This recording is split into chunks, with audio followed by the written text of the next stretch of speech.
Ubu butumwa bubugezwaho na Ministry of Unlimited Holy Ghost. Muri kumwe n'amahoro Dieu d'amour. Umuzingo ni uwa kabiri witwa kuza ku bwami bw'Imana.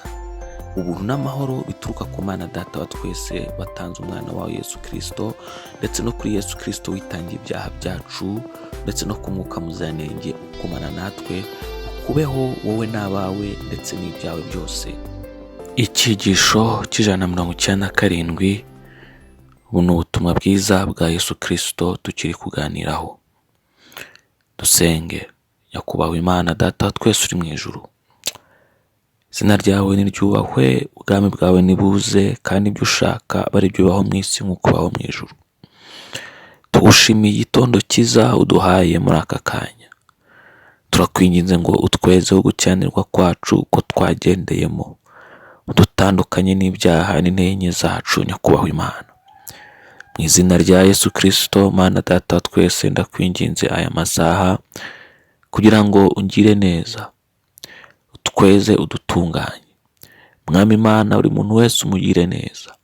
Amatwi ya buri muntu afunguke, amaso ya buri muntu afunguke, umutima wa buri muntu ufunguke, kugira ngo twumve kandi dusobanukirwe ndetse tunumvire ijambo ryawe.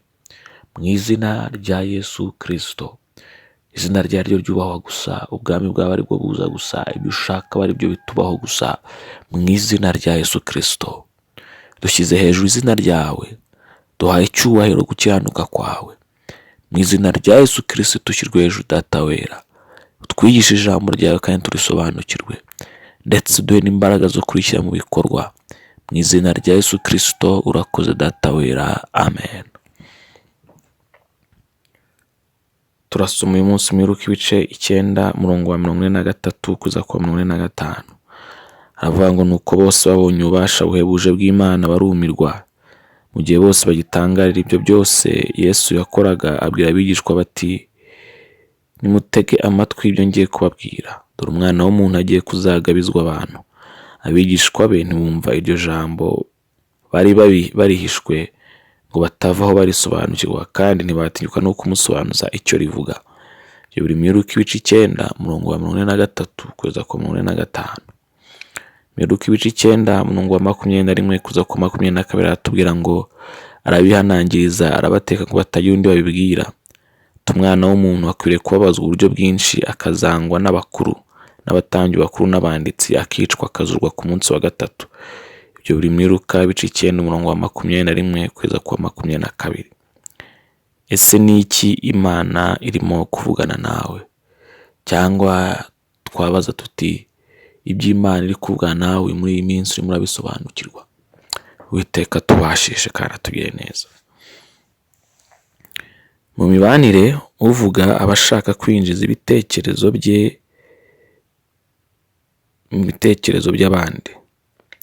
Umuntu wese uganira abikora kugira ngo yakirwe kandi yumvwe asobanukirwe. Ubwo rero biramutse bibayeho ko uwumva adasobanukirwa uvuga, imiganirire yabo iba yabaye imfabusa yose. Kubasha gutega amatwi ni ikintu kimwe. Gusobanukirwa ibivuzwe nabyo ubwabyo ni ikindi kintu ukwacyo. Iki rero nicyo kibazo abigishwa bari bafite. Bari bazi gutega amatwi Yesu, ariko ku bijyanye n'ibyo Yesu yari amaze kuvugana nabo, bari mu gicuku, ntabyo bari basobanukiwe. Ni ukuvuga ngo Yesu nubwo yavuganaga nabo, nubwo bategaga amatwi, ntabwo basobanukiwe ibyo yigishaga. Rimwe na rimwe, ndetse akenshi na kenshi bagatinya no kumubaza. Nk'uko rero uvuga maze uwubwira ukabona atabisobanukirwa, wongera maze ugahitamo kubisubiramo inshuro nyinshi kandi kugira ngo abyumve abisobanukirwe. Uko ni nako Imana nayo ibigenza. Ibyo udasobanukiwe, Imana ikomeza kubikubwira kugira ngo ubisobanukirwe, ikomeza kubisubiramo inshuro nyinshi kugira ngo ubisobanukirwe. Imana ishimwe cyane. Nabo niko byabagendekeye. Nabo ntago babyumvise bwa mbere babivuga muri ibice 9 umurongo wa 21. Arongera bisubiramo muri ibice 9 umurongo wa 23. ndetse tuzana n'ahandi imbere ukomeze gusoma muri Luka ugenda ubona ahandi Yesu yagiye abisubiramo. Kubera iki? Ntabwo babyumvaga. Nawe uyu munsi yashobora kuba ari ibintu Imana ikomeza kukubwira, ukabona ni ikijo gihora kiza buri munsi, kiza buri munsi, kiza buri munsi, kiza buri munsi, kiza buri munsi. Wenda uti ni ukwihangana, cyangwa ni uguca bugufi, cyangwa ni ukubaha, cyangwa ni urukundo. Niba bikunda kugaruka buriya ntabwo ari uko ubifite. Burya bikunda kugaruka kubera yuko ushobora kuba utarabisobanukirwa neza. Hari impamvu ebyiri zishobora gutuma Imana ivugana nawe ikintu kimwe inshuro nyinshi. Iya mbere ni ukugishimangira, kugira ngo ikwemeze ko icyo kintu kizaza nta kabuza. Ibyo ngibyo byabaye kuri Farawo arota inzozi ebyiri zitandukanye ariko zisobanura ikintu kimwe. Imana bimukoreye kugira ngo amenye neza ko ibyo bintu bigomba kuza uko byagenda kose. Icya kabiri ni uko Imana yabonye ko bwa mbere bikubwira utabyumvise, bikaba ngombwa ko bisubiramo kugira ngo wongere ubyumve. Imana ishimwe cyane. Iyi Imana ikubwiye ikintu ikabona ntucyumvise, irongera igasubiramo nk'uko nawe kwakunda ubigenza ubonye umuntu atabyumvise wongera ukamusubiramo. Imana ishimwe cyane. Ubwo rero niwumva nawe inyigisho ikomeza kugaruka mu buzima bwawe, ujye ubanza wisuzume, kuko wasanga hariho icyo Imana ishaka kugutandukanya nacyo ukaba utaratandukana nacyo, igakomeza kuzana ya nyigisho imwe. Ubwo rero igihe cyose Imana ivuze ikintu kimwe inshuro nyinshi, ujye umenya ko haba hari icyo ishaka kukwigisha. Nuko rero wemere kuyoborwa n'Imana no kwigishwa nayo. Ndagusaba muri aka kanya ngo mu izina rya Yesu Imana igufungurire amatwi. Ndagusaba muri aka kanya ngo mu izina rya Yesu amatwi yawe asigwe amaraso, amaso yawe asigwe amavuta, amatwi yawe asigwe amavuta, umutima wawe usigwe amavuta y'Imana, kugira ngo wumve kandi usobanukirwe iby'Imana ivuga, kugira ngo no kubishyira mu bikorwa, kugira ngo urebe kandi usobanukirwe iby'Imana yikwereka kandi ubishyire mu bikorwa, kugira ngo umutima wawe usobanukirwe rwose iby'Imana ikora n'ibyo ivugana nawe. Mu izina, haleluya, mu izina rya Yesu ndakwingingira cyane kugira ngo utazaswata igisubizo cy'Imana, kubera yuko Imana yakubwiye ugatekereza ibindi yavugaga ibindi.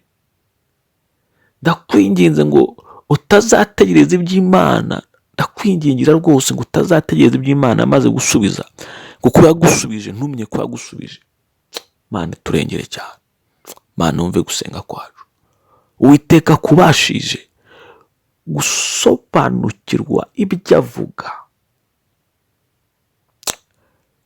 Mana ndakwinginze Uwiteka utubashishe twebwe twese gusobanukirwa ibyo uvuga n'ibyo ukora, tutabaho tujijinganya cyangwa twibeshya inzira. Urakoze Data wera, kandi ushyirwe hejuru kuri Imana igira neza. Ni mu izina rya Yesu Kristo dusenze twizeye, amen. Isezerano ry'umunsi turisanga muri Yesaya ibice 54 umurongo wa 13. Haravuga ngo abana bawe bose bazigishwa n'Uwiteka kandi bazagira amahoro menshi. Abana bawe bose bazigishwa n'Uwiteka kandi bazagira amahoro menshi. Uwiteka aguhe umugisha wo kumva ijambo ry'Imana. Uwiteka aguhe umugisha wo gutegera amatwi ijambo rye. Uwiteka afungure umutima wawe gusobanukirwa ibyawe. Uwiteka afungure amatwi yawe gusobanukirwa ibye. Uwiteka afungure amaso yawe gusobanukirwa ibye. Mu izina rya Yesu Kristo aguha imbaraga zo gukora ushyira mu bikorwa ijambo rye. Mu izina rya Yesu Kristo aguha imbaraga zo kubaha ijwi rye. Mu izina rya Yesu Kristo akubashishe gukunda no guca bugufi, akubashishe kwera imbuto zose zikwiriye abihannye. Mu izina rya Yesu Kristo niko ngusabe nizeye. Ukuboko kw'Imana gumane nawe. Imana iguhe umugisha mwene data, amen. Ushobora kudusura kuri urubuga rwa Facebook cyangwa rwa YouTube ugasangiza inshuti n'umuryango wawe ijambo ry'Imana. Buri munsi haba ari icyigisho. Soma kandi wumve buri munsi ijambo ry'Imana bidashidikanywaho. Urabona uko kw'Imana mu buzima bwawe. Yesu aguhe umugisha kubwo kubana natwe. Imbuga za internet wakoresha mu kudusura urazisanga munsi ya video. ubutumwa butegurirwa na Ministry of Unlimited Holy Ghost, mwabugezwagaho na Mahoro Dieu d'amour. Ubuntu n'amahoro bituruka ku mwami Yesu Kristo bikomeze kubana namwe, kandi umwuka wera ababashije gukomeza gukora ubushake bw'Imana mu buzima bwanyu bwa buri munsi. Amen.